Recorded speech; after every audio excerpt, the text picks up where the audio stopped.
Could the case against embattled Rutherford County Sheriff Robert Arnold be settled without a high-profile trial? Some say the faster this sad chapter ends, the better. Tonight, News Channel 5's Nick Barris has learned there are now talks of a possible plea deal. It's either that or now word of further delays postponing the trial date.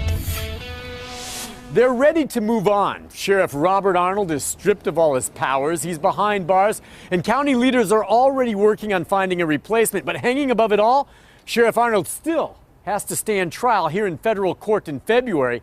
But now, maybe that won't happen.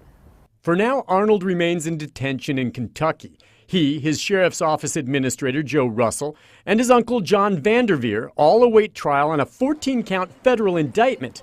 They are accused of illegally profiting from inmates through the sale of e-cigs in the jail. News Channel 5 legal analyst Nick Leonardo says there are several different charges, and they have long names, but at the end of the day, it's public corruption. Now, Russell and Vanderveer, who both remain free on pretrial release, want the February trial date delayed. The other two co-defendants are on pretrial release, which is akin to bond in the state system. So, of course, they're okay with the trial being postponed, but obviously Mr. Arnold and his defense counsel want the case to move forward in February.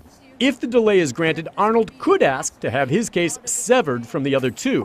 But it may not come to that if a plea deal is reached. News Channel 5 has learned of negotiations, a possible move to drop 11 of the charges, with the accused then accepting prison sentences of between 5 and 10 years each.